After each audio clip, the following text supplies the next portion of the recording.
Good morning, good evening, good afternoon, wherever you are. I hope that the temperatures are a little less punishing than they are here in Washington, D.C., where it is sweltering.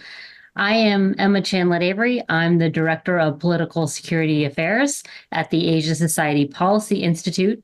I'm delighted to host this webinar examining NATO and Northeast Asian engagement, coming right on the heels of the NATO summit in Washington late last week, which included a meeting with the leaders of the Indo-Pacific Four, or the Indo-Pacific Partners. That includes Japan, South Korea, Australia, and New Zealand. As always at ASPE, we are seeking Asian voices to help us unpack the significance of this Japan and South Korea's engagement with NATO, to examine the significance of not just regional, but also global security. We've assembled a stellar panel here to help us examine this over the course of the next hour. I'd like to introduce those panelists. First, my colleague, Danny Russel, the Vice President of the Asia Society Policy Institute, former Assistant Secretary of State for East Asia and Pacific at the U.S. State Department, coming to you from our New York headquarters. We also have Ambassador Masafumi Ishii, coming from Tokyo, Japan's former ambassador to NATO, as well as to Indonesia. And finally, from Seoul, we have Ambassador Hyoung Zhin Kim, South Korea's former ambassador to NATO, as well as to the EU and to Brussels.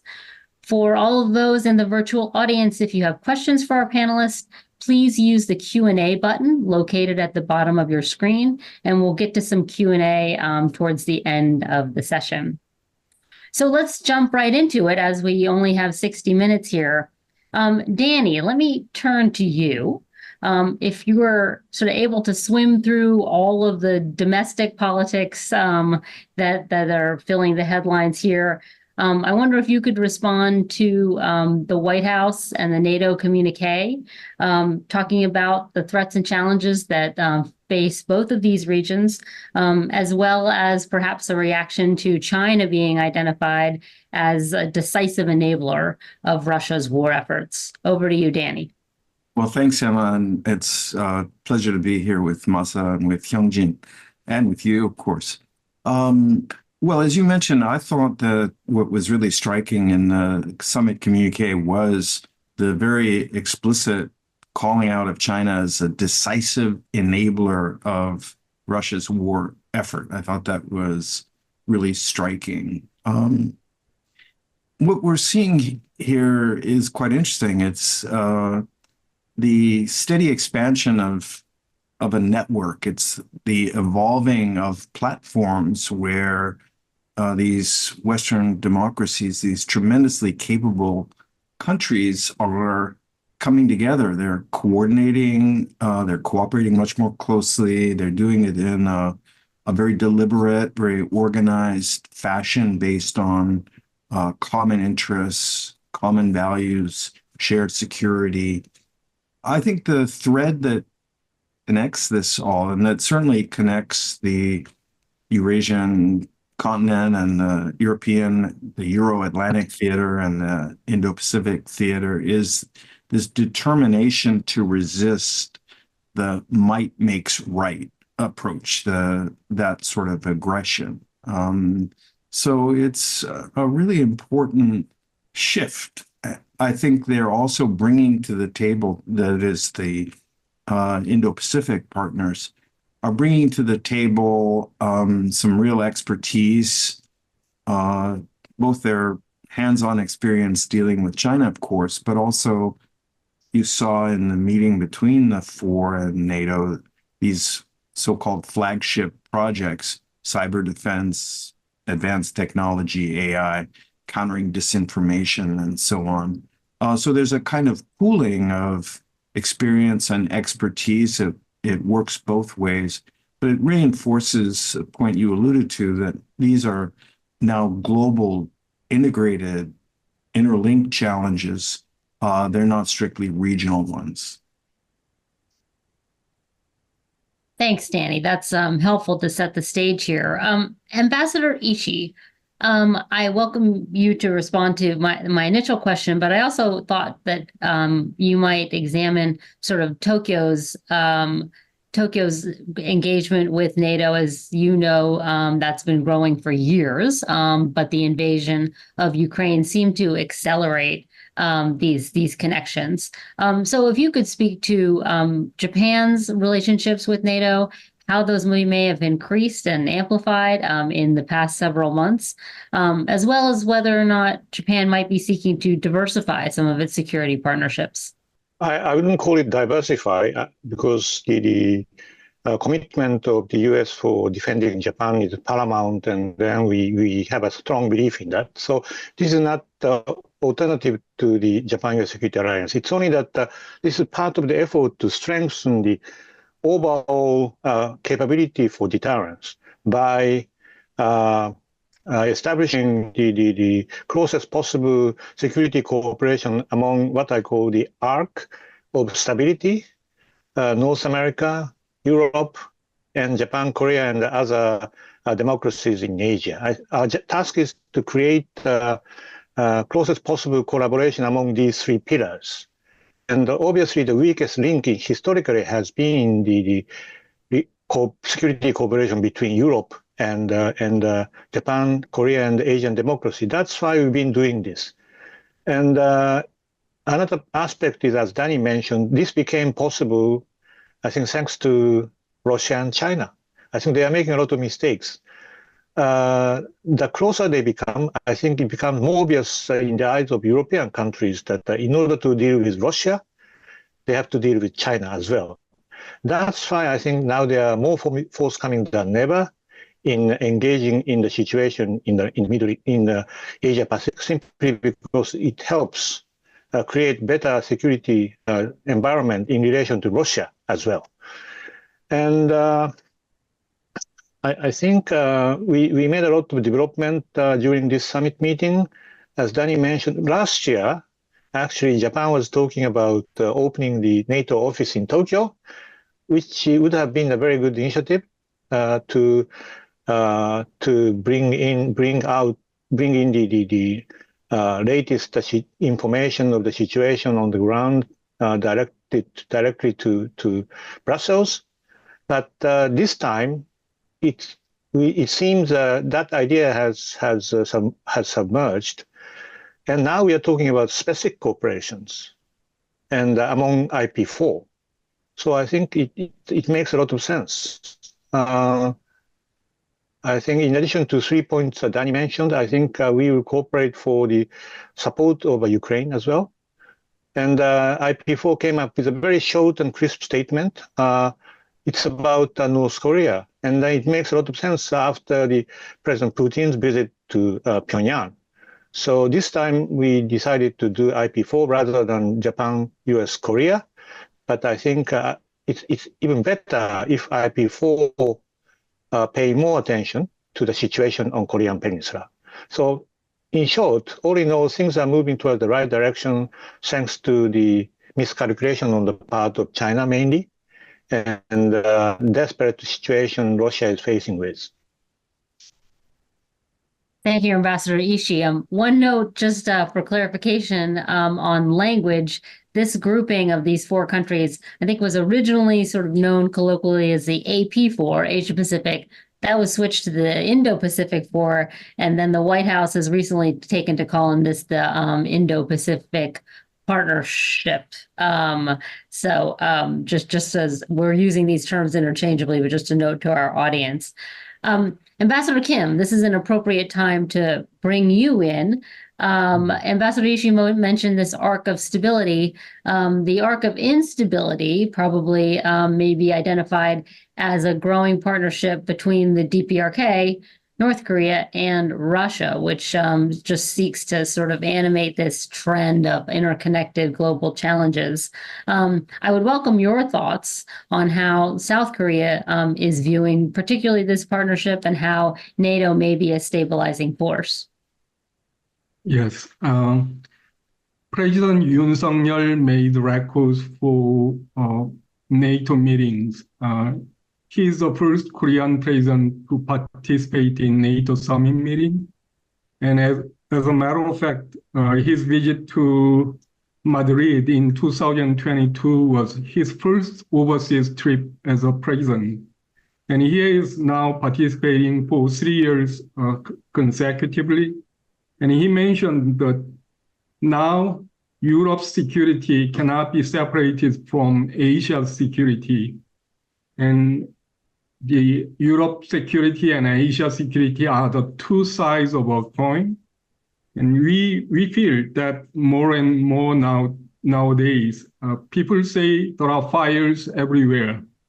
And people are asking, what is the world? Where is the world is heading to? But this NATO provides the stability and security for the countries in the world. For Korea, the one important point is North Korea. NATO is now paying attention to North Korea's cooperation with Russia. North Korea is providing shells, ammunition, and missiles to Russia. And Russia is providing like oil and food, probably some WMD capability. Apparently, Russia already helped with launching artificial satellite for military purpose. And for the first time, Indo-Pacific 4 countries said they are now participating in flagship projects, assistance to Ukraine, cyber defense, countering disinformation and technology.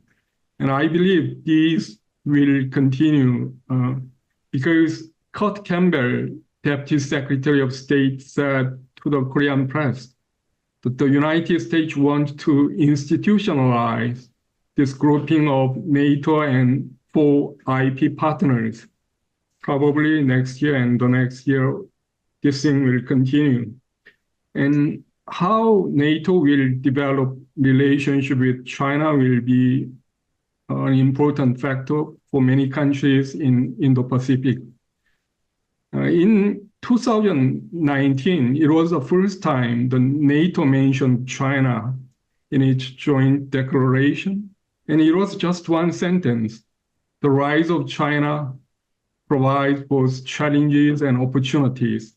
But now China is mentioned many times in joint declaration, and China is responding very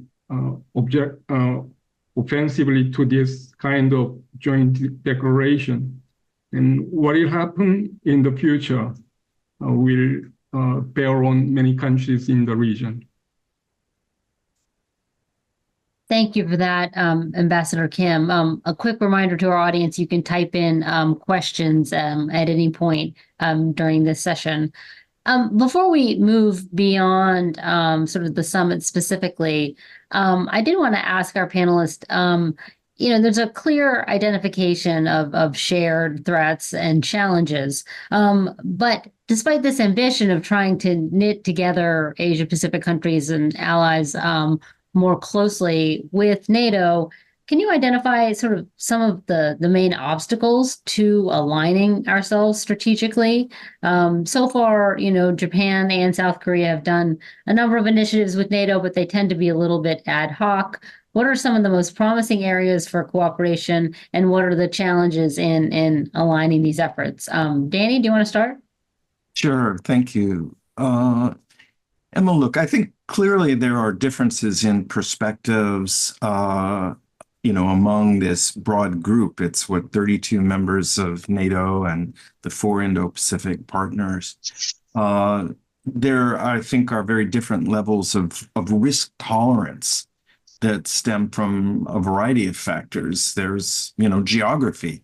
South Korea and Japan are in the direct line of fire from North Korea. There are also sort of politics and policies that vary. So you've got New Zealand with anti-nuclear tradition, for example. And then next door, you've got AUKUS, Australia in AUKUS, which is working to develop nuclear-powered submarines.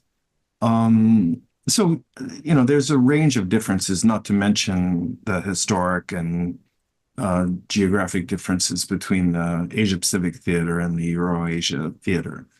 All that said, it seems to me that the kind of North Star that all of these countries are aiming for is an international order that's based on the rule of law.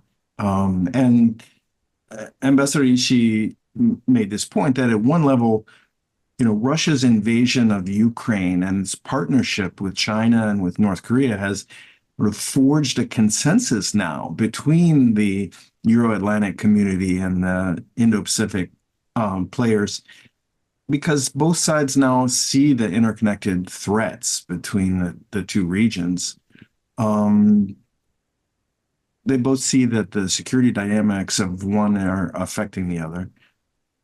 But at another level, it's really that the major industrial countries are rallying to defend global norms, to defend international law. Now, that's a very general point, but I think it's the place to begin.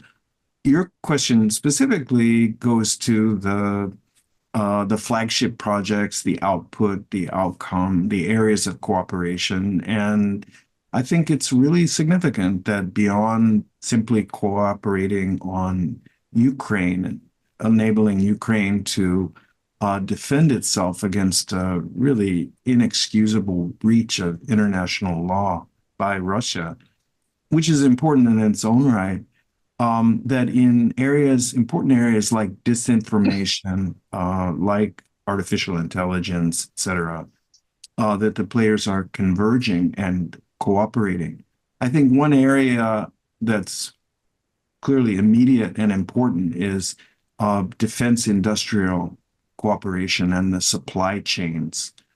So we are seeing, and we will continue to see, the NATO countries tapping into the phenomenal capabilities of major industrial powers like Korea, like Japan.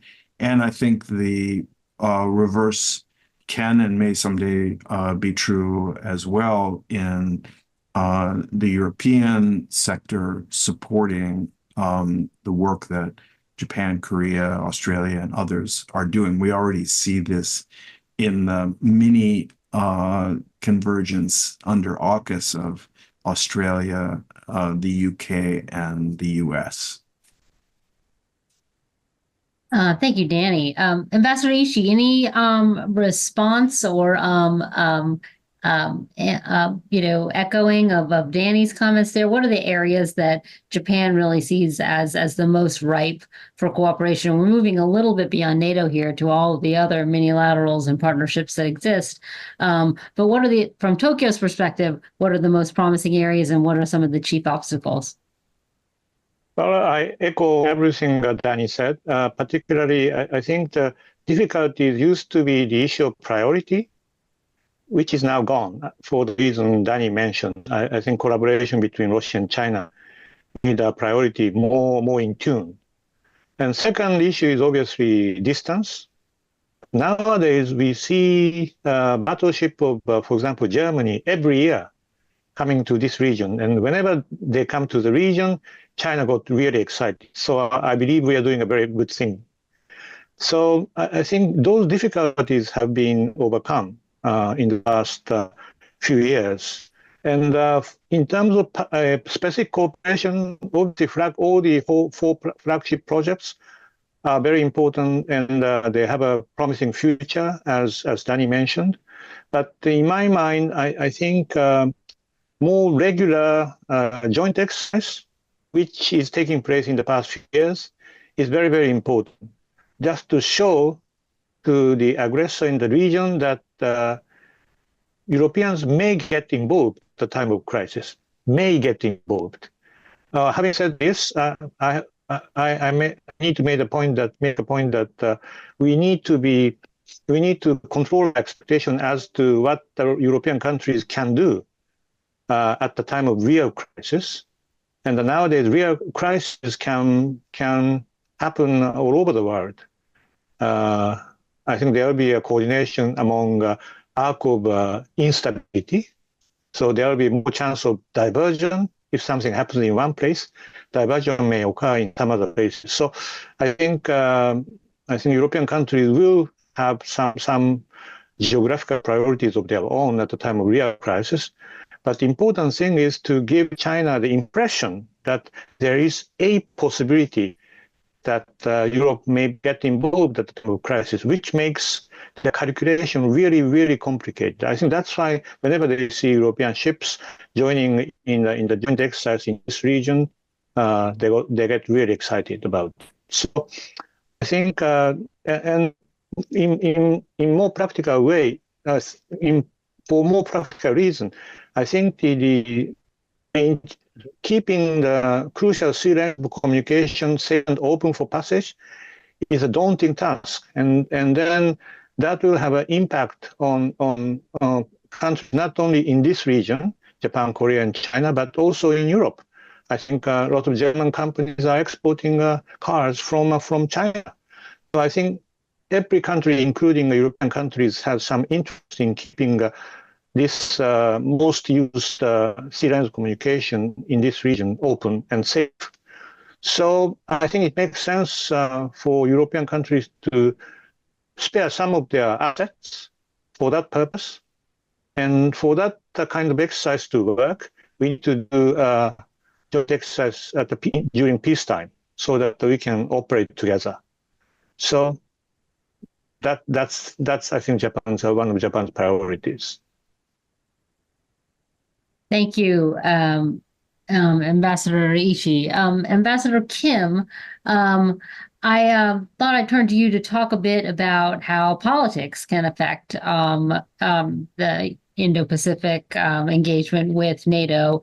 Under the Yoon administration, of course, Seoul has been very aggressive in pursuing more global partnerships, seeking to become a global pivotal state. Do you think that a more progressive administration in Seoul would seek the same sorts of cooperations more broadly? And how would that might some of these growing ties be challenged by some sort of different political orientation in Seoul? Yes, the overall trend will continue. NATO and IP4 countries' concerns were different. NATO was more concerned about transatlantic relationship, and what was happening in Europe was more direct concern. And IP4 countries were focused on the happenings in the region. But more and more, their concerns are now aligned. And that's the reason IP4 countries are invited for 3 years consecutively to NATO summit meeting. And Secretary General Stoltenberg said that the distance between United Kingdom and North Korea is actually shorter than the distance between North Korea and Australia. And he also said China approached NATO, not NATO approached China.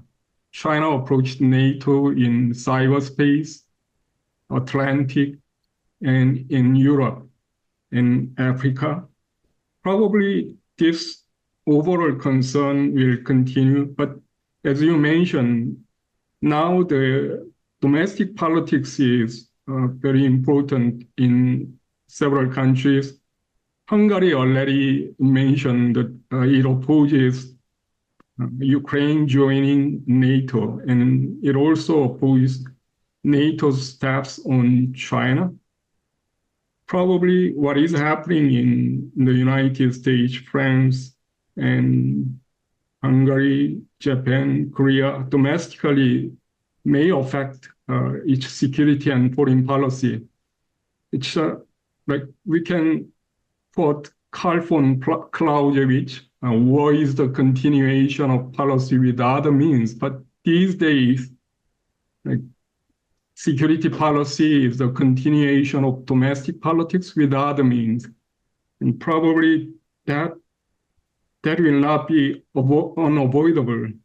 But for Korea, President Yoon put focus on having meetings with like-minded countries, especially the trilateral meeting among Korea, Japan, and the United States, and also the meeting among IPP countries.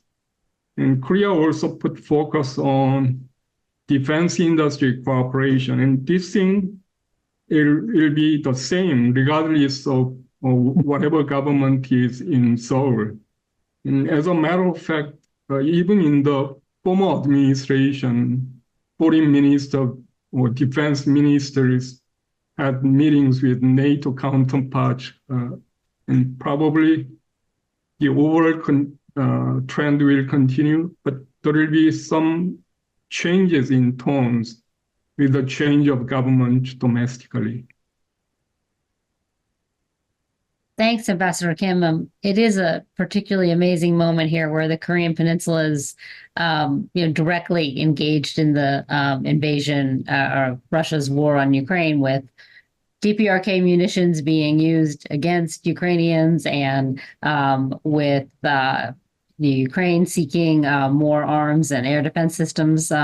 It's a remarkable moment for the Korean Peninsula and that division.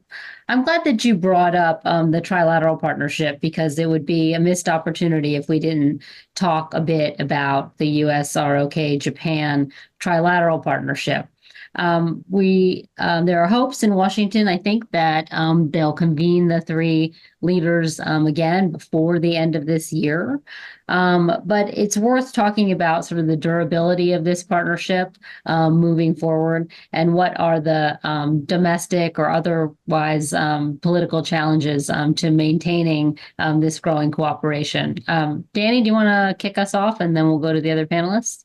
Sure. But first, I have to say that I thought that both Masa and Hyoung Zhin made some super important points.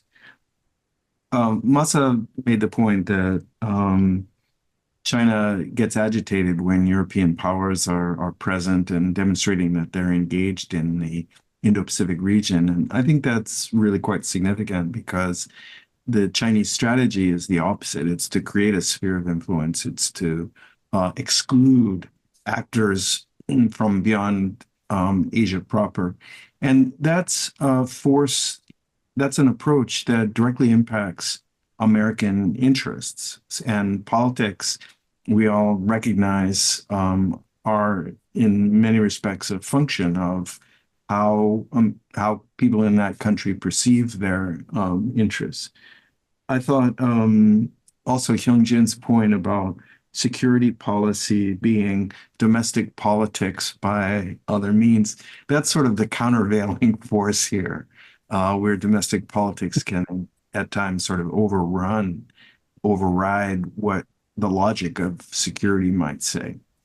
That said, I think the logic of trilateral cooperation is extremely powerful for each one of our three countries, the US, Japan, and the Republic of Korea.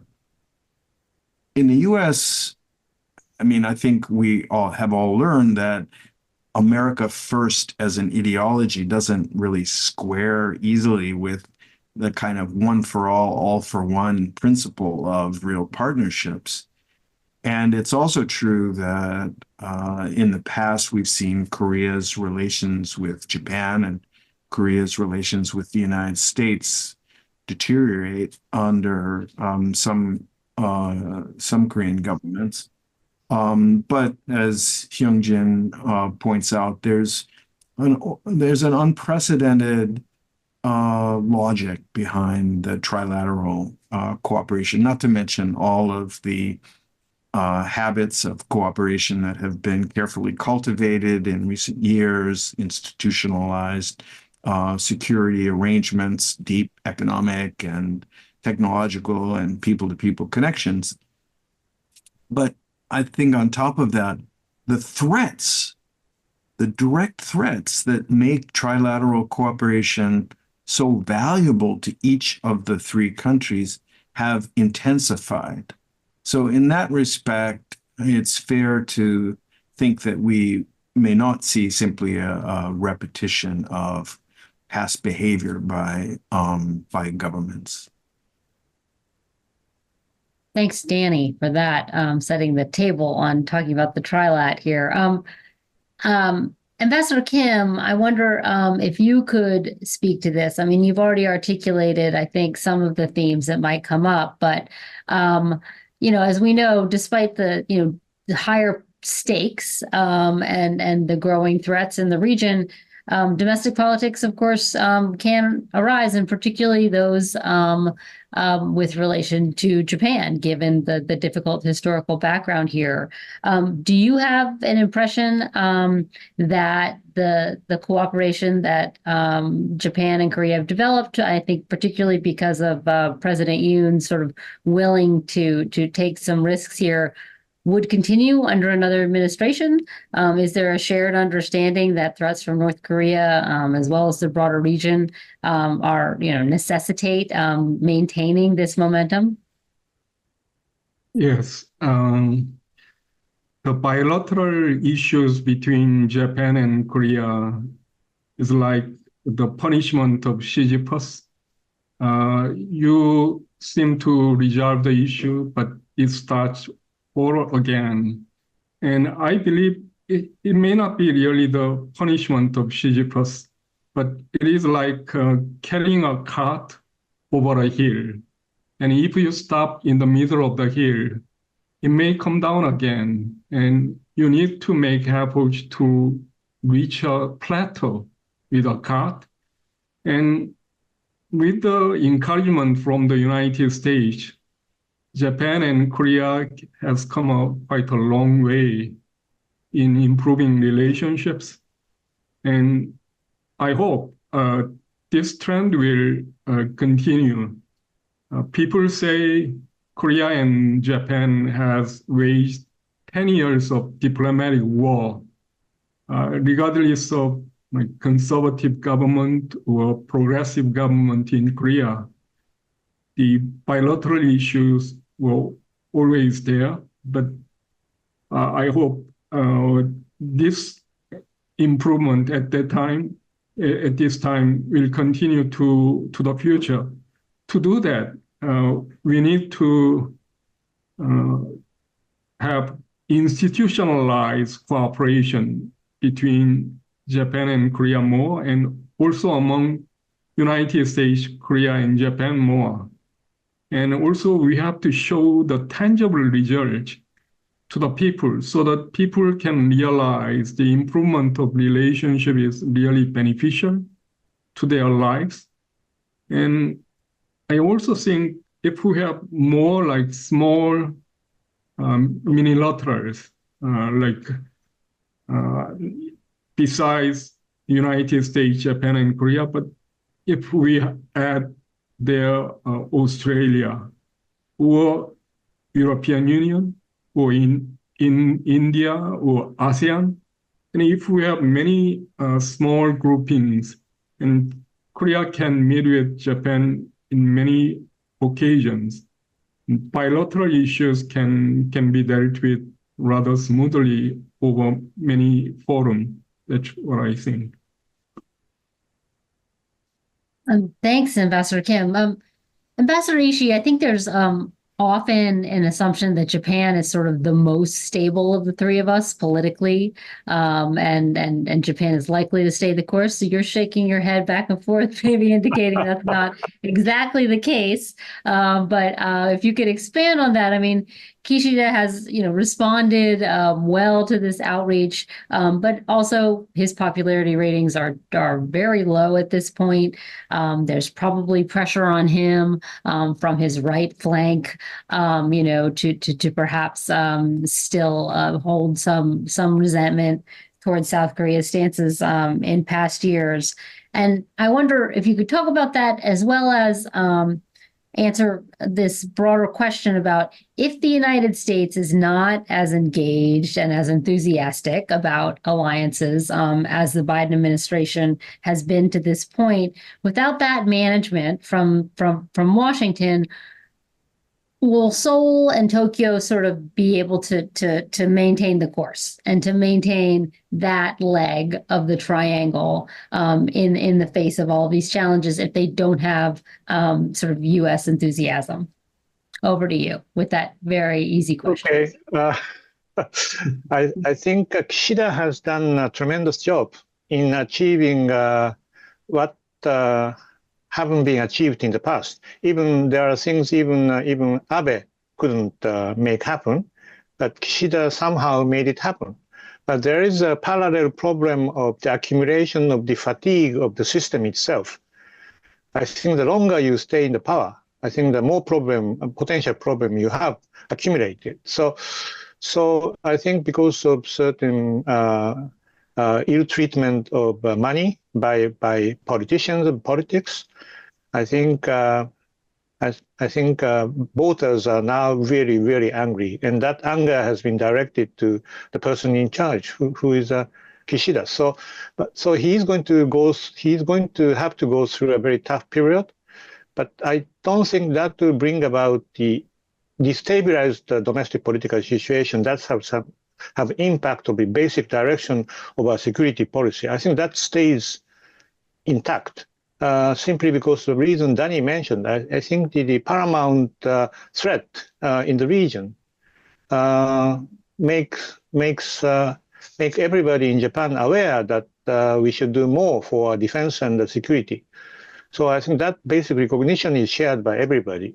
Whoever is whoever is the prime minister, and I think that relates to the rationale for having a closer trilateral cooperation, Japan, US, and Korea, and I think and I do hope it will stay because it makes a lot of sense for the reason that he mentioned, and I think if new U.S. president doesn't have any enthusiasm over maintaining this trilateral cooperation, I think if he or she put the U.S. First, I think it makes every sense for that person to strengthen rather than weaken this trilateral, because this is most important trilateral among allies of the United States in the region and the most able partners in the region. So I think creating the closest possible cooperation among Japan, US, Korea will serve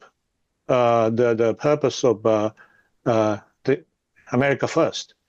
So I think whoever becomes the president, we will try to explain the rationale to that person so that he or she will be persuaded that this is important for the sake of the United States.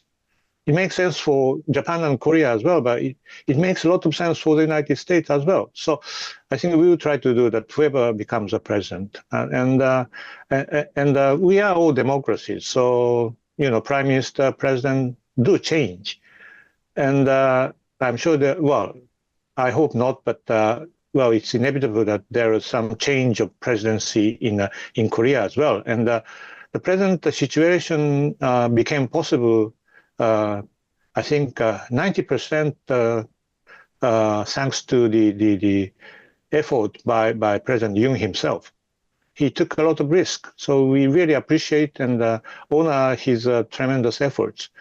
But even after he has to go, I think the rationale of having this, as I mentioned, will not change for Korea either. So I hope we will continue this close cooperation. And for that purpose, I think bringing in Korea in a important gathering or the international framework makes the, let's say, swing of the policies among different presidents smaller rather than bigger. So it makes all the sense to involve Korea in a very internationally important and important meeting as a responsible partner. So Quad, I think Quad can be the next objective of ours. To welcome Korea as a new member of Quad makes a lot of sense. And in that regard, let me make one more point. That is, it's good that the U.S. decided to call the IP4 or IPP, IP partner, in Indo-Pacific partner, because it may not stay 4. It may become 5.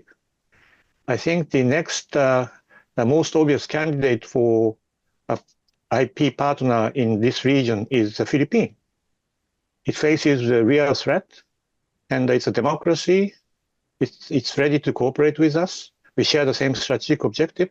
So I hope sooner or later, maybe next summit meeting somewhere of the NATO summit meeting, we would welcome the Philippines as another IPP. Sorry, as Danny mentioned, it makes a lot of sense for us to create this kind of web of network of like-minded countries in facing with a very difficult challenge coming from the arc of instability. Thank you. Thank you, Ambassador Ishii. And clearly we have, gathered 3 cheerleaders for expanded partnerships in Asia and more globally. That's why I keep pushing you to identify the obstacles. A reminder to the audience that you can continue to send questions in, because I think that we'll get to them shortly. There's just one other trend that I wanted to bring up here, given the expertise we have gathered. And that's sort of a bit of a broader question, but about any isolationism that you see growing in U.S. politics more broadly, not just at the White House, but in the U.S. Congress as well. Do you see these strains? Do you see them as threats? Do you have a sense that the United States is, too overstretched and engaged in wars through in the Middle East and in Europe, and therefore sort of not able to get to some of the challenges in the Indo-Pacific? And is that a concern for you? And as I said, not just in the presidential elections here, but in the U.S. Congress as well. And we'll get to some questions after I take those responses. Danny, any reaction to that? There's always been an isolationist thread weaving through U.S. politics and policies and sometimes that thread has become very prominent. Other times it's subsided, usually as a result of the kind of global events that we're dealing with right now. Overall, doubts about America, doubts about American staying power, fears that it's overstretched and so on, and those aren't new. I think they've certainly grown as a result of first some of the experiences, the policies, the politics in the United States, as you allude to. But the other factor driving concern about whether America is really going to be there when we need it is the growth of Chinese power, growth in the assertiveness of Chinese behavior, and the condominium, the partnership between Beijing and Moscow. But, remember, I wasn't a good student, but I did learn about Newton's third law of physics, that for every action, there's an equal and opposite reaction. And my perception is that whether it's Japan or Korea or the United States, that there is a reaction to this threatening behavior, and that reaction is something of a natural antidote to isolationism. And when you look at NATO and you look at the significance of the communique and the collaboration with the IP4, what you see is that the era of that's over there, not my problem, has shifted to an era in which the interconnections, the sort of unity of global security, of global principles, is clear to people regardless of where they sit geographically. So I think that offers us some encouragement. If I could just make one other point about Japan and Korea, we want to hear obviously from the two ambassadors. I see them upping their game, and they're upping their game in part as a response to pressure and threats from China and North Korea, but also upping their game because they feel that, okay, we need to be sure that we have the wherewithal to contribute to defense and deterrence, even if the United States is more inward looking in the future than it is right now. So they're increasing their capabilities. They're boosting cooperation among themselves, working with their neighbors. And as Ambassador Ishii said when he talked about making the case to a new U.S. administration if and when that happens, they're strengthening their ties with the United States, working to keep the United States engaged, involved, focused on the Indo-Pacific. Great. Ambassador Ishii, any response to these, to either Danny's reaction to my question or the question about the concern of these strains of isolationism that may have already been there in the past, but from my perspective, at least, I see a bit more amplified in the legislative branch. Yeah, I'll respond to your question. I think, well, U.S., I believe, is still the only superpower in the world. Its GDP is still 1.5 times more than that of China. Its defense spending 2.5 more than that of China. So, but the problem is not capability. Problem is not overstretching. Problem is very psychological, I think. You are now less willing to engage. So that does concern us, of course. And particularly because I think the ratio of people who support more positive engagement in international crisis is lower in the younger generation, which is a really good, big concern of ours, because that means this trend will continue for many more years to come. So I think the thing is reflected in Prime Minister Kishida's congressional speech, where he said that we still need you. We still need you for the solution of difficult international conflict. You are the guy. You are the guy who can stop it from happening. You are the final guardian. So we need you, but you don't have to do it alone. We can help you. We are with you. We are ready to help you in terms of sharing the responsibilities for solving international crisis. It takes some more time for us to get used to that new system, though. But still, we need you. But please believe me that you don't have to do it alone. We'll be there with you. So that is a new system we need to come up with. Responsibility sharing, or rather than burden sharing, it's a responsibility sharing. Yeah, I have to say, Ambassador Ishii, I was thought that Prime Minister Kishida's speech to Congress was quite remarkable for its language, and almost a tone of almost sort of imploring the assembled lawmakers there to stay the course and to maintain U.S. leadership. I was quite struck by that address. Ambassador Kim, I'm not a student particularly of Korean politics, but I wonder about your thoughts about generational differences in responding to particularly President Yoon's efforts to be a more global pivotal state. And as well as sort of if you care to comment on any tensions in the alliance, the U.S.-ROC alliance, because the United States has so many areas of concern. I think that there is a tension about, U.S. troop presence in the region and whether it may be deployed to other contingencies. And South Korea's fear that the United States will take its eye off the ball in terms of helping to defend South Korea from any North Korean threats. Over to you for that. Yes. There is a generational difference of attitude in Korea. Younger generations are more confident about Korea's position in the world, and they have a more positive attitude toward Japan too.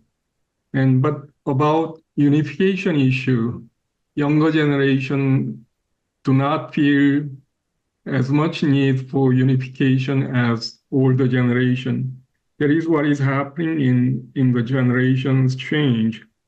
And about the tension between United States and Korea about the US forces availability,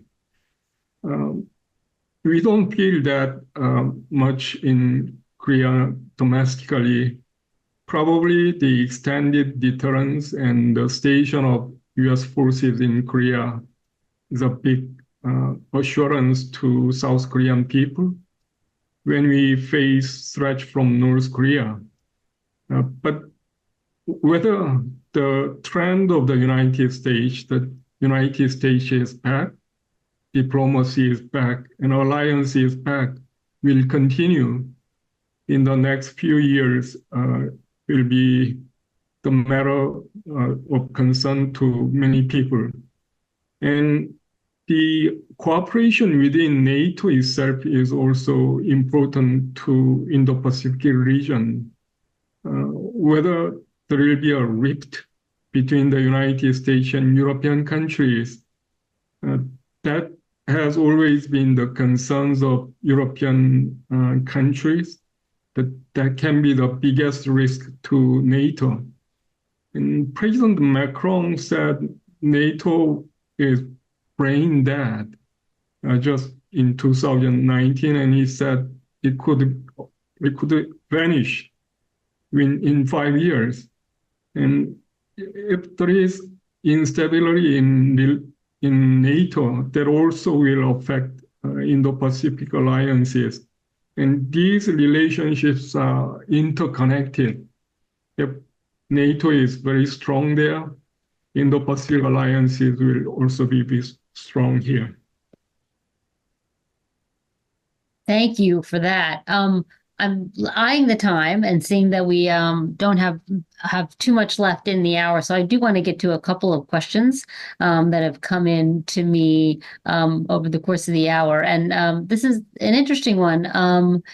Elizabeth Wishnick asked if growing collaboration between Japan, South Korea, and NATO have any effect on their approach to the Arctic region at a time when Russia and China appear to be deepening their collaboration in the region. Any response to this Arctic question from our panelists?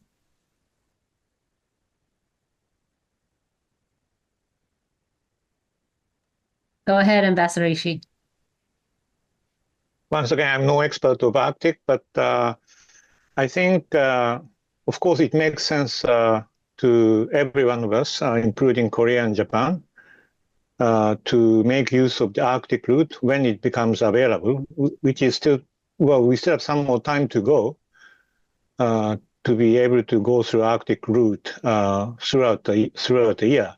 But my comment is that I think this is another area where the China has started a little bit regretting about too much close cooperation with Russia, because I think in order to make this route possible and physically viable, I think there needs to be a big port open somewhere in the Northern Europe, where I think their border, they face Russia with border.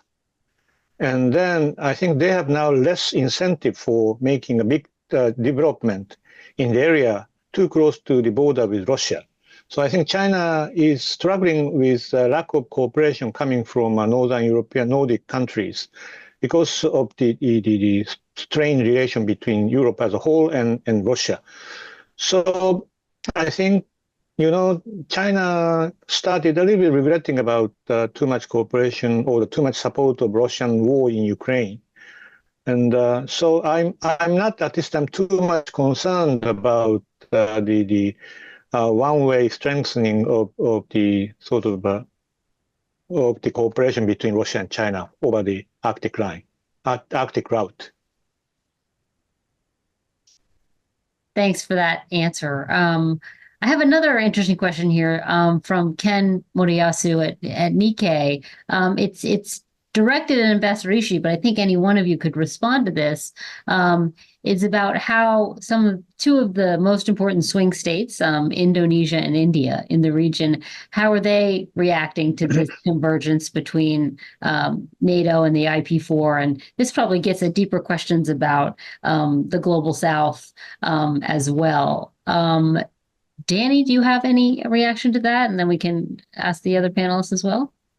Well, we certainly know that for both India and Indonesia, an independent foreign policy, non-aligned foreign policy, omnidirectional foreign policy is a key tenet. So I think there is a bit of a built-in allergy to the aggregation of powers and the opposition to China, for example, or to Russia. On the other hand, both India and Indonesia have been on the receiving end of Chinese pressure and Chinese territorial incursions, either in Natuna or the Galwan Valley. And so the notion that the United States and other major NATO partners in tandem with important and powerful regional countries like Japan, Korea, Australia, are pushing back, are creating this sort of positive pressure that will help curtail Chinese or Russian adventurism is, to a certain extent, probably a bit of a welcome development.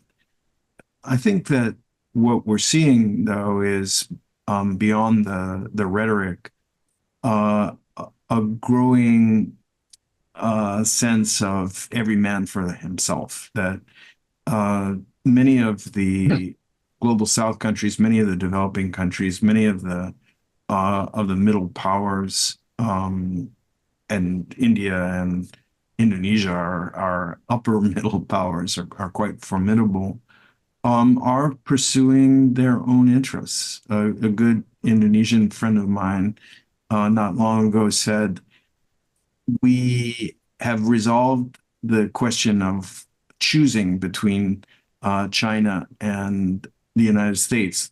We choose neither. We are choosing our own interests. And I think that's something that we're going to see more of going forward. Thank you, Danny. Ambassador Ishii, I know that you have thoughts on this. Go right ahead. Well, as Ken asked me the question, I need to respond. I think I more or less agree with what Danny said. And I think China obviously has overdone issues in the past few years, putting too much pressure on both India and Indonesia. That made them close in their relationship. So I think although they would never say it in public, but in their heart, I think they more or less accept and welcome the deeper involvement of NATO countries in the situation in Asia Pacific. Simply because I think both for China and Indonesia, I mean India's Indonesia, I think the number one threat in their mind at this time is China. So I think as simple as that. And I propose to include the Philippines in the IPP, which may excite Indonesia because it's like trying to sort of break down ASEAN. But this is an interesting time in that regard as well. The Thailand and Malaysia expressed their interest in joining, intention for joining BRICS. I'm sure that has worried Indonesia a lot because it's like breaking NATO. I mean, breaking ASEAN. So this is an interesting time. I mean, somebody has to take leadership for keeping ASEAN intact. So they are exposed to the influence coming from outside. Nowadays, maintaining ASEAN's unity is becoming more and more difficult every year. So they welcome a stabilizing involvement of outsiders, I think, although they will never accept it in public. Ambassador Kim, your thoughts on this before we wrap up the session? Yes, while I was in Brussels, IPPO countries were more and more invited to NATO for consultations. At the beginning, it was mainly about North Korea, but later it was more about China in the region. And I didn't see like India or Indonesia invited that much to NATO meetings. But India rather would have meetings with Japan, South Korea, and other regional countries. And Indonesia, mainly among ASEAN countries, that was the impression that I got. And they seem to have more independent foreign policy. But still, these two countries are also concerned about the relationship between United States and China, how it is going to evolve. That will affect these countries also. Thank you for that. I see that we have hit the hour here. I know that we have sort of covered the waterfront of issues far beyond NATO's partnership, but that just speaks to the interconnectedness of conflict and of partnerships in the world today. So I'd like to thank the panelists for offering their expertise and responding to this range of questions, as well as the audience for tuning in. Join us for other webinars in the future, and stay safe and stay cool out there. Thank you, Emma, for good moderation. Thank you. Thank you, Emma. Bye-bye. Bye, everybody.